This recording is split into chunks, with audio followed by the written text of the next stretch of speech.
How did you, Do you have a question? I'll ask you a question. Yeah, go ahead. How did you join the Marines, or did you Yeah. decide to join the Marines, Well, or any other? To tell you, it's a long story. Right after the Japanese bombed Pearl Harbor, it was on a Sunday. And in those days, I lived in Chicago, St. Brendan's Parish in Chicago, 71st and Racine. We all used to hang around the corner, a little candy store. We used to hang around the candy store. All young people in the neighborhood out there, my age, a couple of years older, and a couple of years younger. We were amazed at most of us didn't even never heard of Pearl Harbor. We didn't know where it was. And one fellow said, then another, I don't know who, the draft was already in force. But you're not going to draft me, I'm going to go, I'm going to enlist, I'm going to get it, so I was getting what I got again. So I said, well, I'm going to go. I said, I don't know to myself or to somebody else that was going to go in the Marines. I like the Marines. In those days, I was only 18, and you couldn't go in without your mother and dad signing for you, unless you were 21. Really? Into the Marines or into any branch? Yeah, Oh. you had to get permission of your family. You enlist when you're 17. But anyway,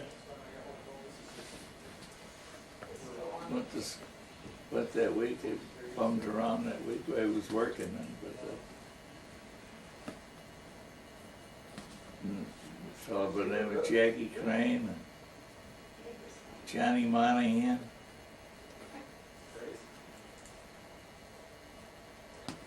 Three of us wound up being together, getting a physical down at the Marine Corps at the old courthouse.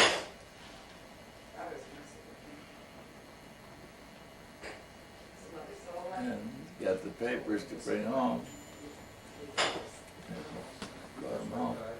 Parents didn't want to sign them. I passed the exam.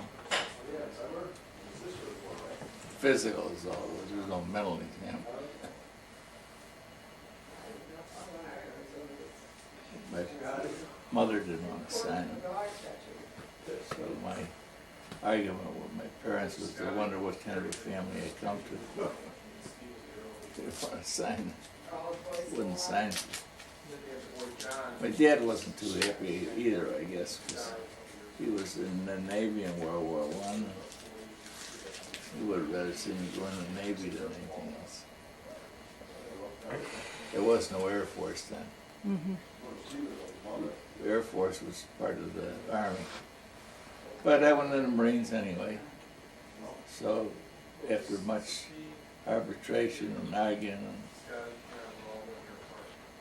I said I wouldn't go until after Christmas and New Year's if they'd sign. Because they figured I'd sign the papers anyway. Which I probably would have. But anyway, that's what I did. And on the day I went in was January 7th, I think. What year? 1942. My whole family was down at the station. Oak Street Station. And that's where you left from? Every member of my family was there. Every member of my family was there to see me go.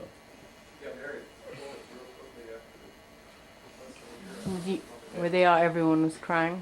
Well, a lot of the ladies were crying. My grandma was crying. Were you sad, or were you? Well, I was not. So there was a whole train full of guys. It was about, they would come from all over, they weren't just from Chicago. They were all over and they met there in Chicago and we filled up about 3 cars of guys who were going to the Marines. 3 carloads of fellas. And they were going in the Navy, they were going in everything. So they lined us all up. We all swore in, took the oath of we would do the best we could for our country.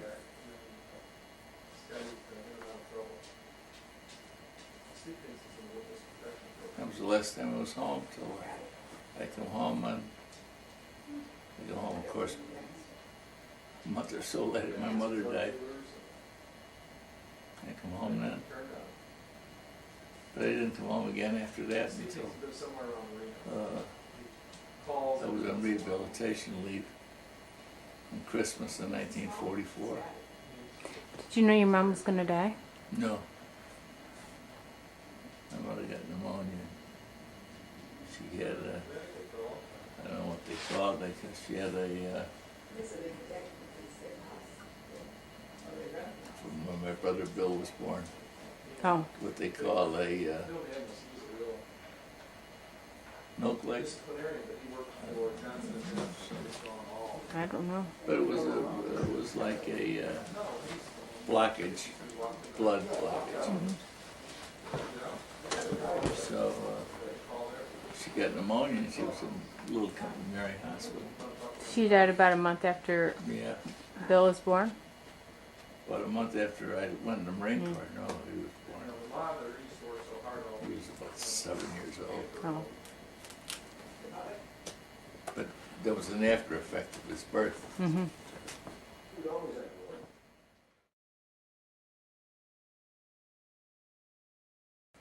So when you went into the Marine Corps, where did you go? Went to Marine Corps base in San Diego. For how long? Oh, I was there for training until I graduated from the what they call recruit training. And then where did you go? And then I went a little up the road in San Diego to Camp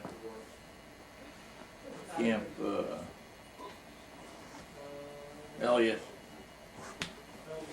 And I was there for doing some training. I was there for just a little bit. I went up to you can't imagine how mixed up this country was and how mixed up everybody was. I got 15 or 20 of us, and we were what they call the guard company. And I got sent to Florida for a month or so. What's the guard company? Well, the Marine Guards at every Navy installation. Marine Corps is part of the Navy. Oh. And every major Marine installation, there was Marine Guards that guarded the gates and provided the security. But I got sent to the Jacksonville, Florida. And the guard company there. And there was a big Navy school, Jacksonville, Florida, right on the St. John River. When did you go overseas? Well, it'd be a while. Right after I was there for a while. I wasn't there too long, and they transferred they got called, they needed people other places. There was people who come and shuffling all over the country and all over the world, really. Not yet all over the world, but in the process of getting ready to be shuffled all over the world. So I got sent then to, there was kind of an uprising or something, and something was happening around Santa Barbara, California. They didn't know what it was. And they had the worst thing. People were frightened to death. And they thought it was, we've been to Santa Barbara, you know where the oil wells are out in the ocean. Well, they thought there was 2 men submarines, Japanese submarines fooling around out there. Right on Highway 101. They got sent out there, and I was there for about 6 weeks. Lived right on the highway. It was great meeting people. People so grateful you were there. Guarded the airport. They closed the airport down for public. All you can do is get on the airplane, get off the airplane there. That's all. And the windows rolled down. The shades were down in the windows of the airplanes. But anyway, I was there for a while, and then I went to over to Hawaii, and then got sent to, in the process, stayed in Hawaii for a week or two, and got sent to Midway as part of the 6th Defense Battalion. And I served there because they thought the Japs were going to land there. But they didn't. They didn't. That was in June. The Battle of Midway, and it was the first battle. It was a sea battle where I wasn't involved in that. I was on the land part. Midway Island was 2 islands: the Sand Island and the Eastern Island. The island wasn't as big as one of them. Wasn't much bigger than what Midway Airport is. Really? Yeah. But it was good. I liked it out there. It was daylight most of the time. About 18, 19 hours a day was daylight. So where did you go from there? So then I didn't go down to the South Pacific till get ready to land on. I went down to. I saw some beautiful places. I saw Samoa. Beautiful when you come in there off the ocean, Samoa. All green and foliage is green and everything was painted white, you know. It looked beautiful and it wasn't so beautiful when you got no. Why? Is there? It just wasn't. It was different. We owned part of it, and the Japs owned and the England owned part of it, I think. But anyway, I can never forget it. Get there and the big fat ladies. There was no such thing as a toilet there, I guess, for where the Samoans lived. If they had to go to the toilet, they went right in the sewer right beside the street. We got off the ship, and that was the first thing you see. I never seen anything like that. You know. Did it smell? Not too bad, but it was all right. Water was bad, but they gave you beer, so that was pretty good. We liked that.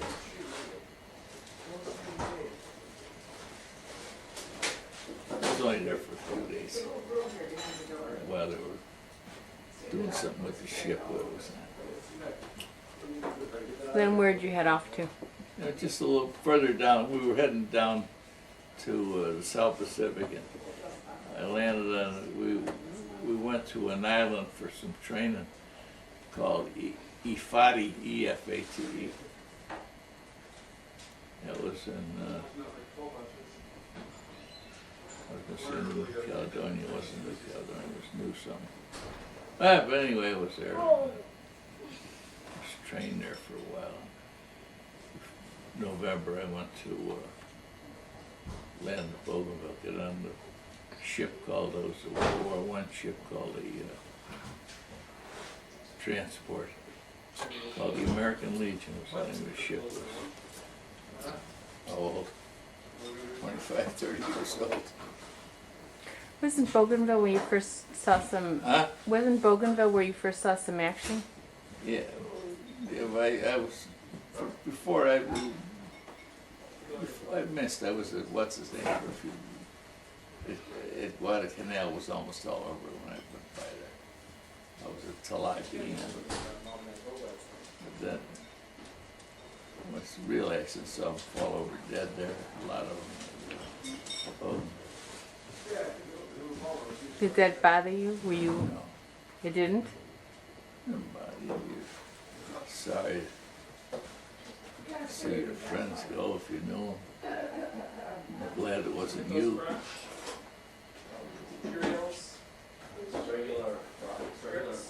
But you develop a great feeling for the people you were with. Even if you didn't like them, you developed a feeling for them, you know. When I got hurt, there was a guy, I don't know, someplace in Georgia, last name was Gray. I said, I didn't like him and he didn't like me, you know what I mean? Just, he's a guy come up and got me, you know. I'm sure the same was the opposite. I would have been the same for him, you know. That was the kind of feeling you had toward the fellas you were with. So when you were in Bougainville, you did you do a lot of, see a lot of action there? Or? Oh, yeah, there was a lot of chaps. There was more chaps there than was us. We were the minority. So if you're, We landed at a place, so, which is all we wanted. Bougainville was the biggest of the Solomon Islands. All we wanted was a place for 3 airfields. So we had a place that was, what we had was about 5 miles by 7 miles, 35 square miles. And the 35 square miles, we had 3 airfields there. We had a place to just, bombers flew out all day long to negate the Japs. They had a big place about 200-300 miles from there. They were over, we'd bomb it every day. They'd bomb it every day. and so you were there just to secure the airfields. That was our main duty. But there was Japs on the island we were on. They lived on the same island as we did. It was a mountain separated us. So they were like would snipers? try- And, Oh, yeah. I was sergeant of the guard one night. Boy, I was tired. And, about 4 o'clock in the morning, I said to the guy, corporal of the guard, I said, I'm gonna go. He had a shower there. It was a 55-gallon drum. You pull the chain and there was holes in it. You pull the chain and the water go out. Yeah. The soaker's over, you pull the chain again, you rinse off. I figured to wake me up. So I was in the shower, and the sniper was sighting in on me and let 2 or 3 of them fly through, you know. And I reported it. and you what? When I reported it, they didn't believe me, you know. So the guy I told was a major. So what'd you do when they fired at you? You hit the, What did they do? You never saw a guy run so fast out of there. I left all my clothes and I ran bare naked. No shoes, no nothing. were you all still had soap? Water, no, I had soap off. So you went streaking. Yeah, street trade. But I had to report it because my clothes were there, and if somebody would find out. And they didn't believe you? Well, the guy told him to believe me, but let me finish the story. Okay. 2 days later, he was standing next to the same place, and a sniper shot him right through the mouth. Yeah.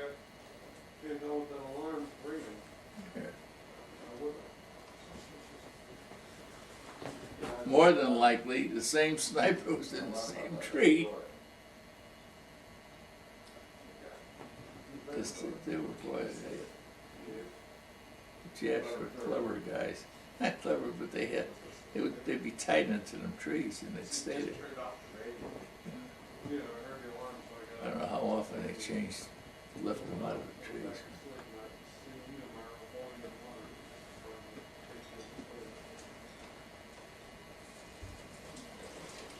But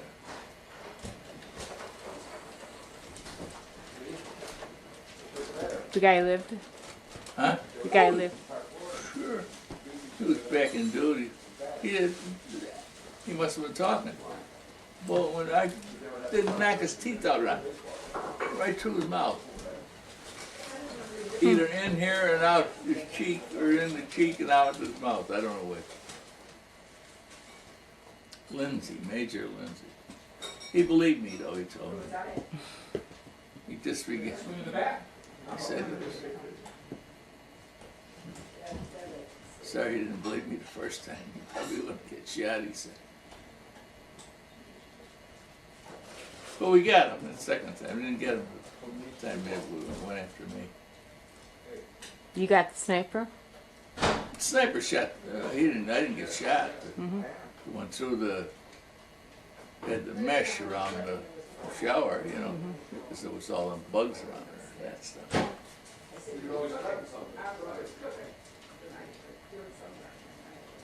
And the holes in there you could see, you know, it wasn't BSing.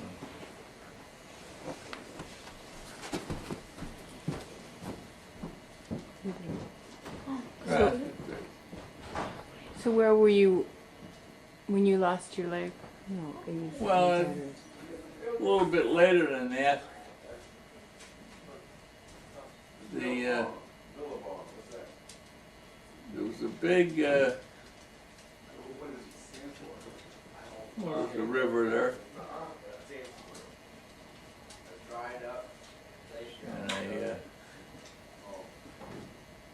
And we were on one side and they were on the other side. The mountain and the river, but you had to go through the mountain. You go through the mountain, you come. They had guns in there, in the mountain.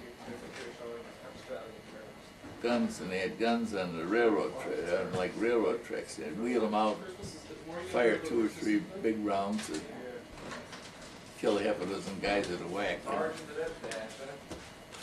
know? And wheel them back in, we couldn't find them. We were forever trying to find them. So, one morning, Japs broke through. There was a mill there, a lumber mill. The Japs had it first, but we were running the lumber mill then. And they broke through. That was kind of a breakthrough place. The Japs broke through there on their holy days or holiday, Japanese Army Day or something. They broke through. Around my birthday in March. And a whole load of them broke through morning of my birthday. Morning of my birthday. And they fired several rounds. Fellows were on foot. They were firing up on they fire like a checkerboard. They hit one square and leave the other square, and then another square. You get what I mean? And then they come back and do the vacant ones. Squares by me? No, I don't know. Well, they had the land like a checkerboard. They put it like a checkerboard. So it was all squares, and they divided up into all the squares. So they would hit the first square, they leave the next one, they wouldn't hit that. They go to the second square, third square, leave the fourth, and then they get to and then they come back. So they'd get all, they just wouldn't cut a straight line across. But that way they didn't want to kill you. But if they killed you, it was fine, but they wanted to injure you. Because it took more manpower to take care of people who were hurt than, you hurt severely, they let you die. You know, what the hell? But I didn't know this, and I went to a reunion in the 80s. There's a southern guy there. He was in charge of the field hospital, Navy chief, and he wanted to see Houlihan. So the guy brought me over to him. I didn't know him, I never saw him. I couldn't remember. And he said, I would be quiet now. you would be living with it for me.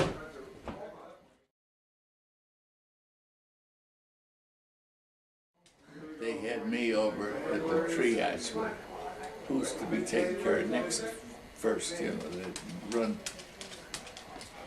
by everybody who was there who was brought in. And most ones save it, get them back to duty, fix them first, you know.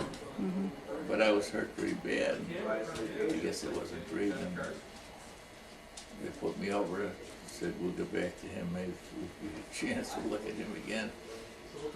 But he happened to see me, and I guess I was coughing or something, and he pulled me out of that one about, maybe we'll take care of him, and they took care of me. But did you, when you got hurt, Yeah. what hurt you? I mean, I've heard different stories. Was it? Huh? I've heard different stories of how you lost your leg. Was it a landmine? Was it a Whoa, bullet? no landmine, no. What was it? It was an anti-personnel. It was one of them shells, and they'd go off right above your crotch. And they had a fuse set them off to blow up. They were fired, and then they'd blow up a second time. Because there was a time fuse on it. It would get near where they thought you were, it'd blow up. And it blew my leg off. It hit me in the leg and hit me. But there was about 10 guys with me and hit all 10 of us. Did some of them die? Huh? Did some of them die? No, That none hit? of them died. No, we all got hurt. None of them died. Not then, some died later. From the wound? From the wounds? Yeah. So then they brought me back. They brought us down to the beach where the field hospital was. And they had trailers, and the trailer was the operating room, and they had that in the ground. Oh. The roof of the trailer was level with the ground. And they operated on you in there. And everything was below that, which would be ICU now, you know. That was underground, but then they put you in tent somewhere, in the fresh air. So, But that was it. A doctor, you know. The doctor took care of me. Jewish doctor from New York, Dr. French. And he told me what they were going to do, you know, and it was up to me that I want to do this. But he said, I think we can save your leg. Your leg's in pretty good shape, and we got it almost frozen. They had packed in ice, you know. We're going to try and put it back. It didn't work. I had, what do you call that, poison? gangrene? Gangrene. So they tried to save it first. First, yeah. He said, it won't be like it was before, but it'll be years though. Wouldn't be wood, you know. Yeah, so how long did they have you in ice and try to save it before they knew Oh, they a couple couldn't? of days ago, when it wasn't working. Guy come in, I had a black kid was assigned to where I was, the hole I was in. Boy, it stunk in the hole, you know. Terrible. Gangrene, it's a smell. He come in, they used to have to give me exercises and move my ankle, and they feel this, they'd be it. I said, no. shit, they were fooling my foot, and 2 or 3 of my toes come off in his foot, in his hand, you know. Oh, He was almost white, like Yeah, you didn't miss much. Police came, arrested about 6 people. But anyway, he was, Sykes was his name. Come back here, a couple more So arguments. then, 4 of us in the hole there. There was a Navy chief in the hole there. Navy chief got hit with a little piece of shrapnel hit him in the neck, and he couldn't move his arms or his legs or body functions, nothing. Nice guy though. So I was there from, that happened in March. I didn't leave there till August. really? You were in that hole? In the... In the beach, yeah, in Mobile, in the hospital. Then they sent me down to Guadalcanal. To a regular hospital there. Did your dad know right away? Well, I don't know, they sent a telegram. So I got there in August. But 2 days after you got hurt, they cut off your leg? Yeah. My leg was off, really. All it was on was the meat part of my rear end, you know. The bone was through, the femur was all the way through the femur. Where else were you hurt? Well, this leg was folded. My shoulder and my back. But that's not major, minor stuff.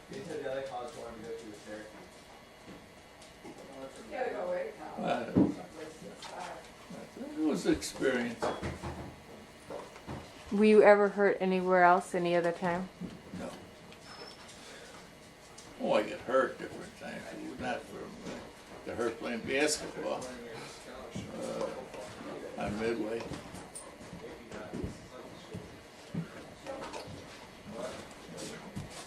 Left all the skin off my eye. Hole was, you know, the basket was on. What's Brendan doing today? So in August they took you said to Guadalcanal? Guadalcanal. Then it was in August, I was there for a couple of months. And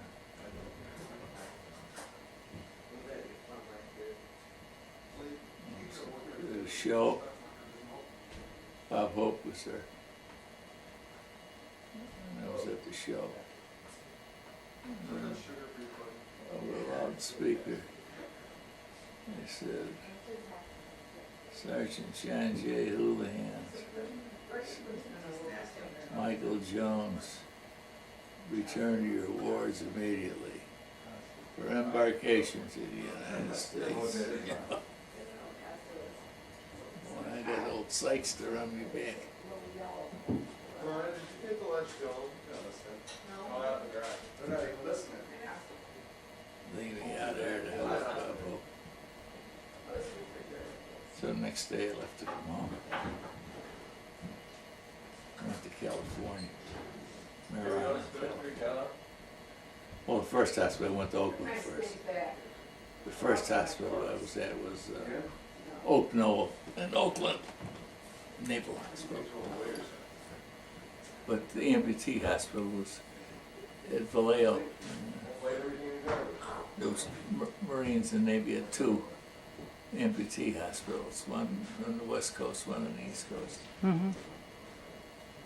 I had my choice. I could have went to the other one. I said, I want to go. What did I want? Philadelphia was the other one. Tell them I want to go to Philadelphia for figure stay warm. I was just outside San Francisco.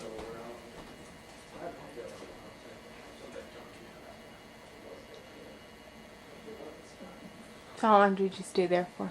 Was there for till August. Well, this little puppy is not stuck.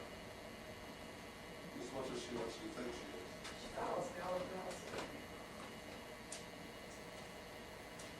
is. Go back to the States in August.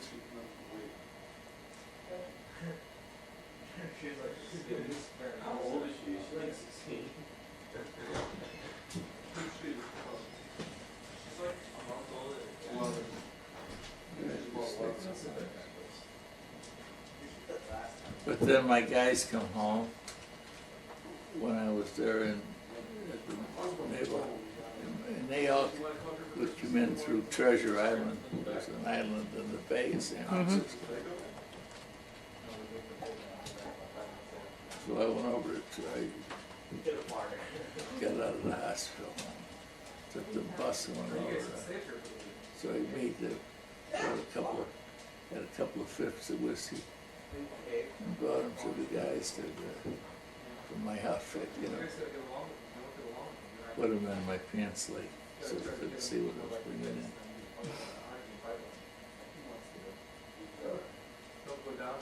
Found the guys.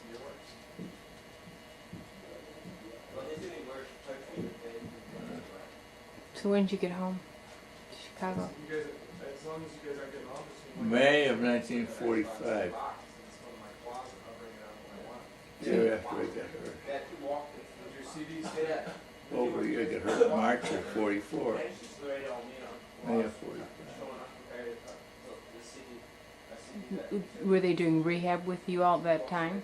Well, I had several. I have to have several remedial operations. Did you see your family? Oh yeah, I was home in 44 for Christmas. Mm-hmm. I got medical leave, or they didn't call it medical, rehabilitative leave. He's asking you if he wants to go to Maureen's party. If you want to go to Maureen's And then you party went back. Christmas Eve, then spend the night. And I went Here's back. Stay for Christmas and go back the day after. After I went back, we know the war was going to be over soon. But I was back and I come. Too late now, Corey's already gone.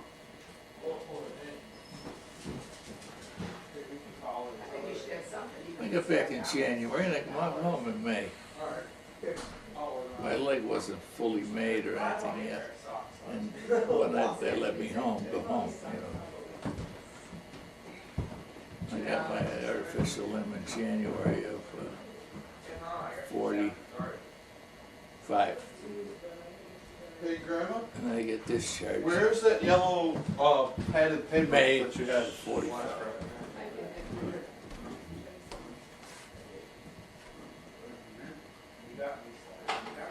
I had a friend of mine, the guy was in the hospital with me, he was right up here. Really? Yeah, I see him all the time, he lost his arm. Eddie Ryan. What kind of reception did you get when you came home? Oh, boy, everybody got a good reception when I came home. World War II.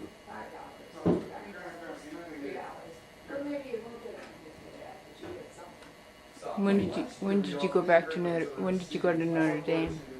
Oh, I went, oh, maybe December of 45. Well, people got, I didn't want no parties, I just wanted to get on with my life.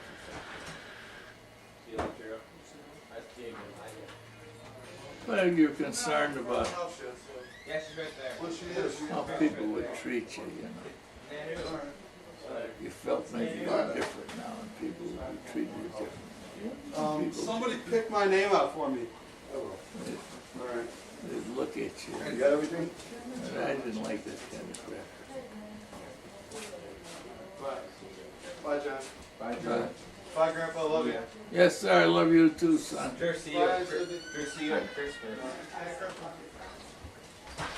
But,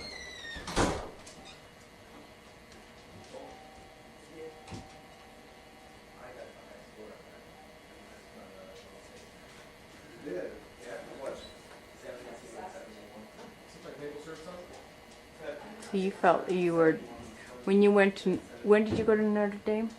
I only went down there.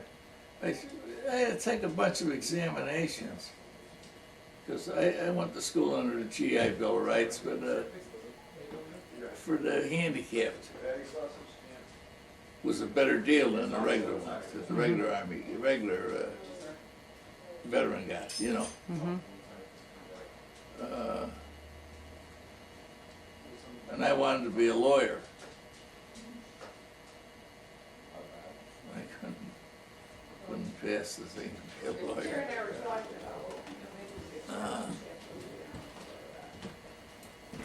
They gave me a series of tests. I took them over. I spent a couple of weeks at the University of Chicago. So they said once you could be a lawyer, you should go to school and get a degree in business administration or accounting, or, you know.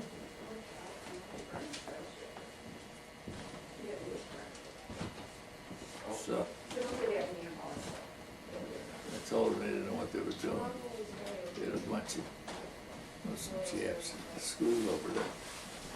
Of course, that wasn't very nice about them being at that school.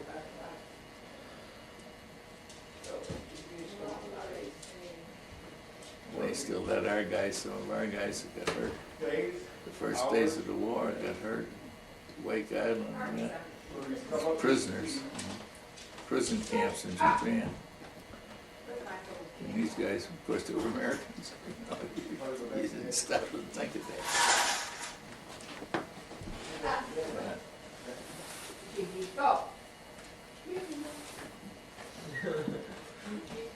But finally, they gave me the second test. And that wasn't much different from the first one. The same result. So the guy was a nice guy, professor over there. He says, let me tell you something, wise guy. He says, leave them. Think that you're gonna be in school. They're not.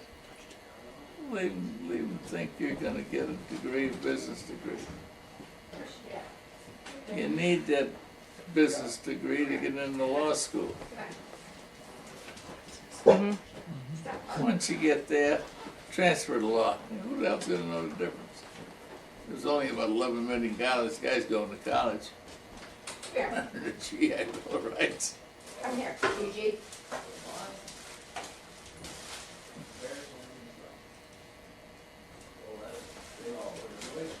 So then I went to DePaul. I went down to Notre Dame and it lasted a day or two. A cousin of mine was down there. Good girl, you like that, huh? Here. You lasted a day or two because, Well, they weren't happy, but they couldn't get me a place that they thought I should have. And, you know, and they weren't too happy. They didn't know how to take care of people with a disability. You know, they weren't prepared for that kind of. I prefer to take care of people who had nothing wrong with them coming back. They were prepared to take care of them, but that was it.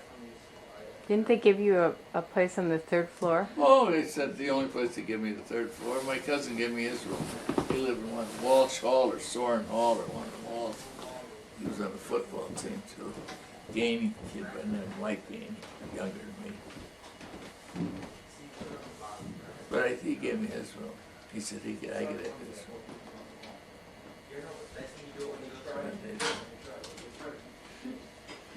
But the priest wasn't very nice. Of course, I wasn't very nice to the priest either. So I just went home, that's all. But I was more embarrassed going home than because they quit my job. They had a party for me at Marshall. I worked at Marshall Fields and they had a party at Marshall Fields for me. Because I went to school and bought me a suit and a lot of clothes and stuff. Didn't buy it, gave it.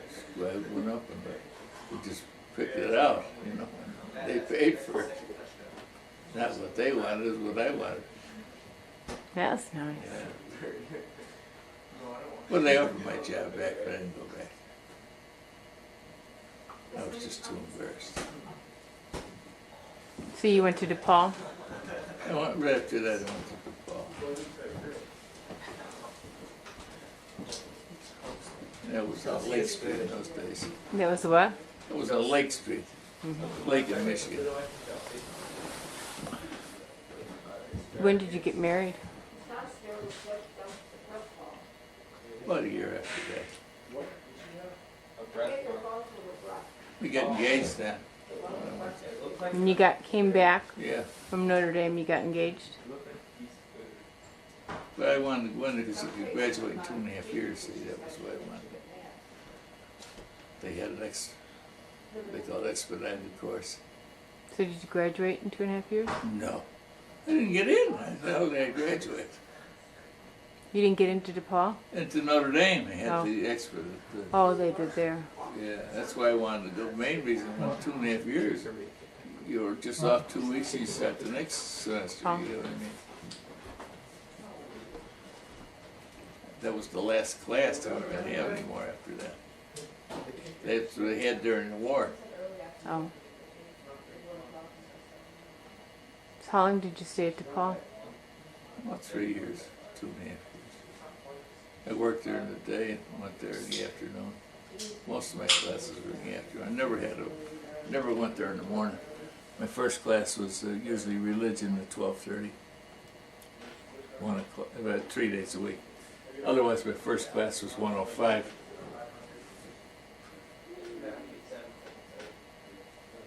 And then it's through at 5 o'clock. So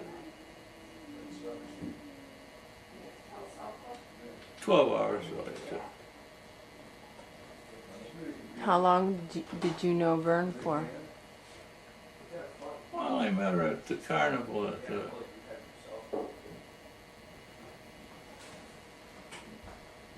Madonna Council of the KCs. They were great for doing that in the city in those days. They block off a street, 2 or 3 streets, had rides on the street and everything else. Like Ferris wheels on the street. For a week, you know, the city give them a permit to do it for a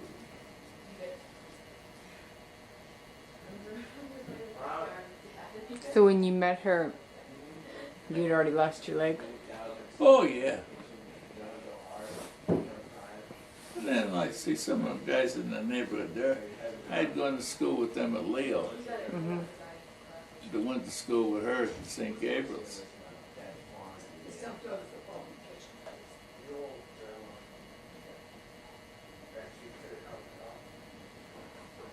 So when you met her, did you decide this was it immediately? Oh, I don't know if I did or I didn't. There she is, There your was bride. no more. The bride's not talking.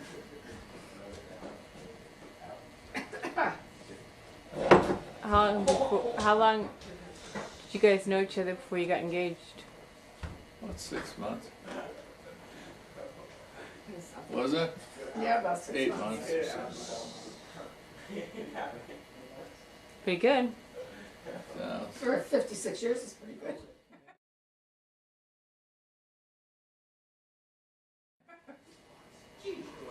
You're talking. yeah. So then a year after you were married, you had Jimmy? Oh, no, 8 months. Yeah, Jimmy, 9 months.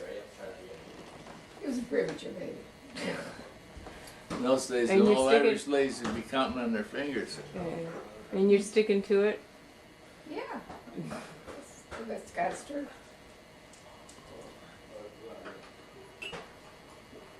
And then within a year you had Maureen. Yeah, Irish twin. And you had Uncle Bill live with you from the time you were born? When you get a, yeah, Right after we got married. right after we got married, he was too much for my grandmother.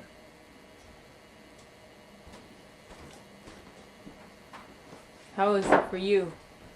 Was he too much Oh, for he you? was all right. He was all right, I guess. I Yeah. remember that he was all right. He was 13, wasn't he? Just graduated from grammar school, went to Leo. And a friend of mine got him a job at Walgreens at 79 Austin. Part-time job. Joe Frame, copper.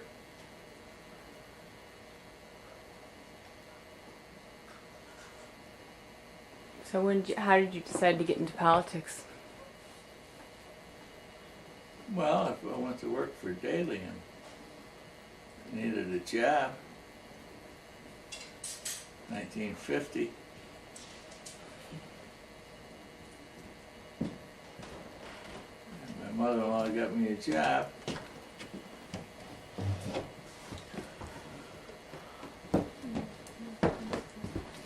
Guess she was related to Daly. Yeah, cousin, Your first cousins. worst cousin, yeah. So what did you do for Daly?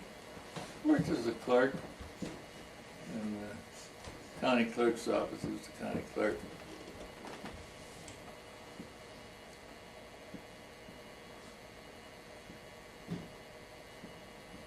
So when did you run for? Well, then we moved out to Park Forest, and there was a guy who was in trouble with the state representative was in trouble. Somebody was gonna run against He him. was my cousin and stuff. He needed some fresh help and new people and in his house district there.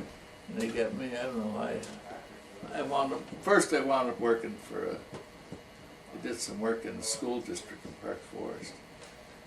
Cremoni. People in Park Forest didn't get doodly from that school district, 201U. Bad. So a neighbor of ours, can't think of his name yet.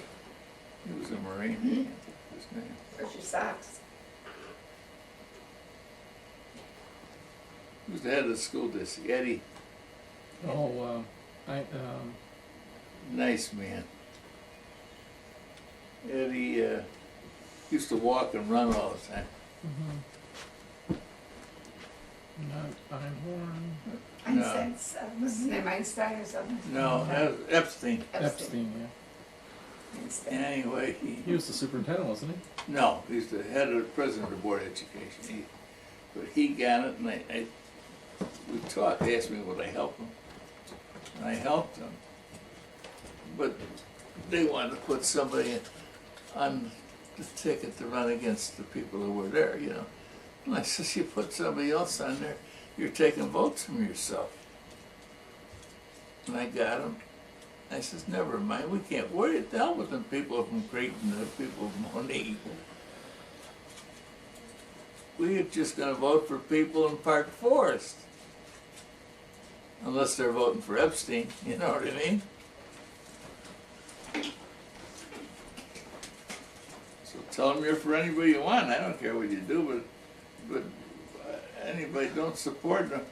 We don't vote for anybody but Epstein. And he won. There was a reporter from the Daily News that he lived at the corner of our block. Would you put your Bible underneath the, He was involved there pretty good, but he agreed. He said that was the reverse of the Cumulative voting. cumulative voting. See, the guy in your ticket, he's would be the guy that beat you, and he didn't live in Park Forest. What the hell do we want if he's gonna live in Monet or Creek? He ain't gonna vote for us, is he? Nope. Is that when you ran for state? No, rep, or after that, since you helped run his campaign, you got no. well, they knew, they knew I worked in the county clerk's office. So they come over, people from Will County come over and excuse me, ask me what I want. excuse me. So Johnny Scully was gotta be good. He was our precinct committee man. Where do you live in Shabona? He lives in the corner right around from us. Yeah, Shabona and on the corner. In Talala? Yeah. Good guy. His father was Congressman Bill Murphy's run the Chicago office for him. So this is when you were 6 years old when your dad ran. Oh yeah.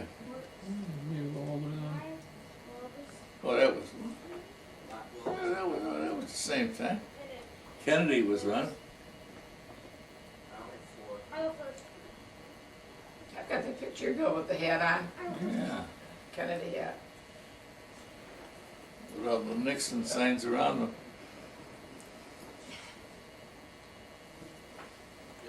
So, did you think you were gonna win?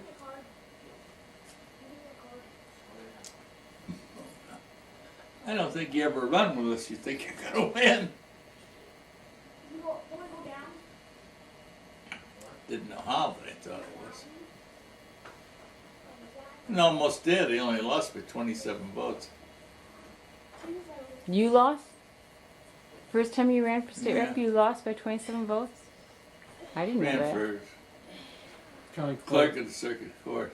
Oh, you didn't run for state rep the first time. The first time you ran No, for that was the third time I ran. the first time you ran for clerk of the circuit court, First and second time. and you lost both times. Mhm. How much did you lose by the second time? Second time I got beat in the primary. Oh, That sounds nasty. But then I got elected by at the convention for state representative. Because we had two people run for delegate to pick the House ticket in all the old House districts. So I had a guy, the incumbent state representative ran for one of the seats. The guy named Walsh ran for one who was his nephew. And the sheriff, who was my friend, ran for me. He was going to vote for me. And he got elected. So I was the only guy. You needed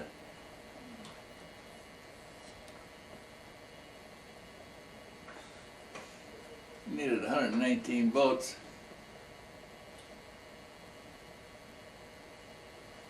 I was the only guy that got nominated that didn't have 119 votes. I only lost one vote.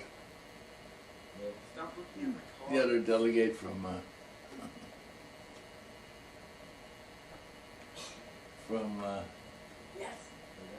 Will County. Yeah. so Is it Lonergan? Yeah, Lackland.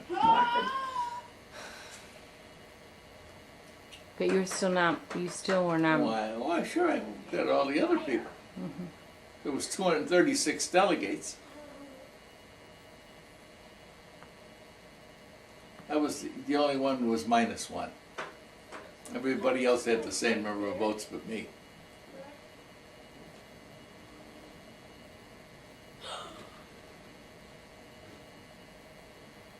So what happened then?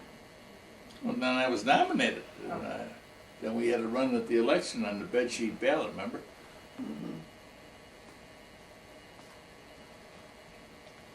And Oh, I won that. That was the 89th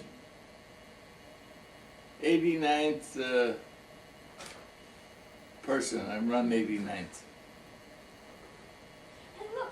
on the ballot. Yeah, but it was 236 run. For 177 118. 118 Democrats run against 100 all over the state. 118 Republicans. Yes, you did. You really think I care? There was no map. The whole state was the district. I didn't know that. Yeah. So you could vote for anyone you wanted to. If you wanted to vote for someone Yeah. in Carbondale, you could vote for someone in You could Carbondale. vote. We didn't want that. We want people to vote for the straight ticket. That's why I made a lot of friends. I did a lot of traveling with they would send, I would go to all the various organizations. Not alone, but with several other guys. Mm-hmm.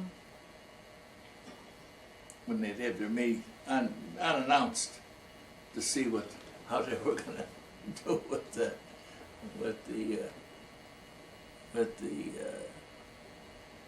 how they were gonna vote for the representatives. But we went to different places. You know, if they just said they're gonna vote for the local guy, the local guy's gonna get all the votes anyway, majority of them, if he's any kind of a person at all. But, if they just said they were gonna vote, they weren't gonna vote for the rest of them. Mm-hmm. It's my turn for still there. Oh, I visited a lot of places I never knew in Illinois. Boy, I got to go to a lot of places.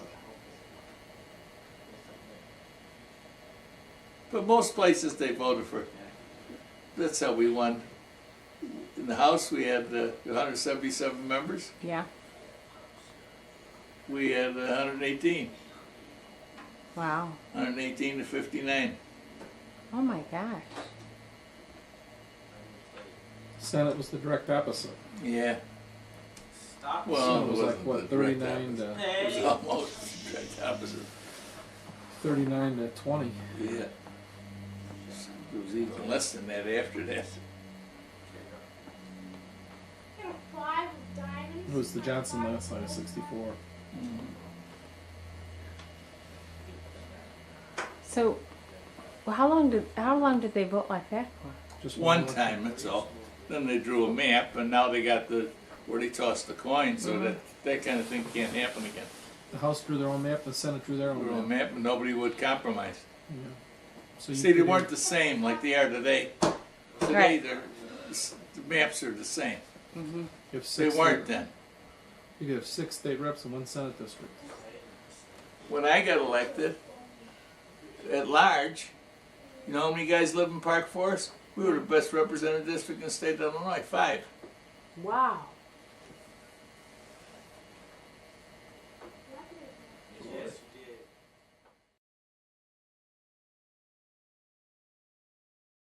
I know John when he was Red Hood Hat, you know.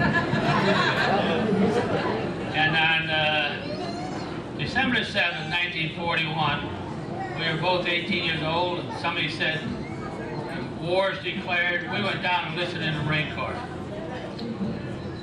And we left together, we rode the train to San Diego, and I'll never forget a beautiful morning, and we pulled up the Marine Corps base. They're out there marching, and boy, I said, God, we're Marines. So, unfortunately, in our second week of training, John's mom died, and he had to come back with his ball had an accident through away. And I didn't see him for over 3 years. He went his way, and I went my way in the Marine Corps. And I was in the amputation hospital in Mare Island. They were fixing a bed up for a guy next to me. And here comes in John with one leg. Well, I'll tell you, we destroyed San Francisco for the next 4 months.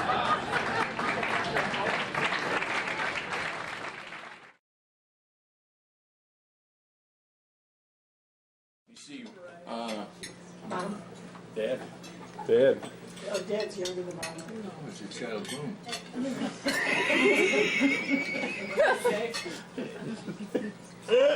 I don't know how you've been able to get away with that kind of stuff all the time. Oh my God. Well, I'm grateful for each and every one of you. Our immediate family, our extended family. But we came from families, both your mother and I came from families that were always together, even through very difficult times, through depressions, through wars, and I think, no, I won't say I think, I believe that we've learned something from that, and we just love each and every one of you for the good Lord putting you with us, whether you're the immediate family or the extended family. Don't make any difference. It goes just as much for Roxy and Aunt Minnie as it does for Brendan and Billy and Jimmy and Mike and Patty and Counselor, Megan, and God bless you all. Thank you.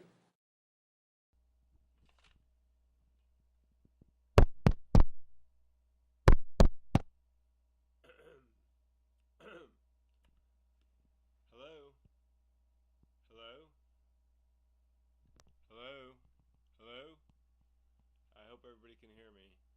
I just want to thank Cindy Houlihan for doing a great job on the DVD. It was a real pleasure working with it. And don't forget, for all your video needs, call Studio D.